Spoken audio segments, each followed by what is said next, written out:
Now to another good idea, and imagine a machine that could power your house for free. Well, that's exactly what two Australian inventors claim they've developed.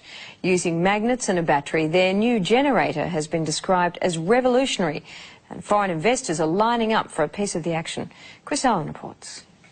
So, John, this is the machine? Yes, this is it, Chris. What's it capable of? Well, it'll power a house. The machine will provide sufficient electricity to run a house and have power to burn. It sounds too good to be true, but inventor John Christie is convinced his machine will change the world. So, John, basically you're saying this machine can produce 5 times as much power as it consumes? Yes, it does. This one, exactly as we see it, it does. And in fact, it can produce more than that. Once kick-started from a battery, John and his partner Lou Britz say this prototype will run for years without stopping, generating 24 kilowatts of power a day. You don't get more revolutionary, I think. I mean, we're talking about something that has the capacity to change the way that the world produces its electric power. It has a capacity to change the way that cars are propelled. It can replace the combustion engine, in fact. John, these are big claims. Are you sure you can live up to them? We don't really need to live up to them, Chris. The technology speaks for itself. I mean, a householder could buy one of these machines and install it in his garage and power his house forever without buying another kilowatt from a retailer. I mean, that's how serious it is. Steve Brassington is an independent electrical engineer. He's seen the machine and backs up everything John says. It's revolutionary. That's the only way to describe it. I think the technology, it's not bending physics, it's just using principles that I guess are commonly in use in power generation today in a different way. These guys have thought outside of the square.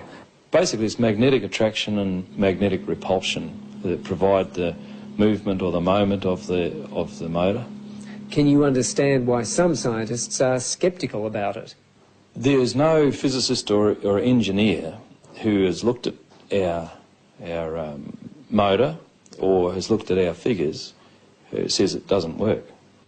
Lou is an electrician and John a businessman in Cairns in far north Queensland. The two unlikely inventors have been tinkering with their machine for 6 years. They've applied for an international patent and have been swamped by people wanting a piece of the action.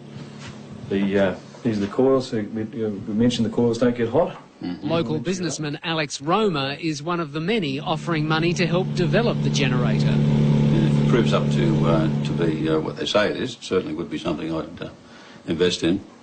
John has also spoken to millionaire inventor George Lewin, the man who came up with the Triton workbench and who's now setting up a fund to stop Australian inventions going overseas. There's an opportunity here, I think, to share an invention with the world that is beyond anything that we've ever contemplated before. Scientists here at the local university say while they're interested in John's machine, they're also cautious. They say if the machine can generate as much power as John says it can, then they will have to rewrite some of the laws of physics. And they've urged people to be cautious about investing in it until the generator has been independently tested. Anybody who says it doesn't work hasn't seen it or hasn't looked at our figures. They haven't reviewed it. If they look at it, they'll all agree with us that it does work. John says the household generator should be available in a year and sell for about $5,000. If he's right, it will make him much more. And how much do you think your technology could be worth to you? I have absolutely no idea. We could be talking about millions of dollars here? Yes, very definitely talking millions of dollars, but I'd hesitate to even take a stab at it. Good idea.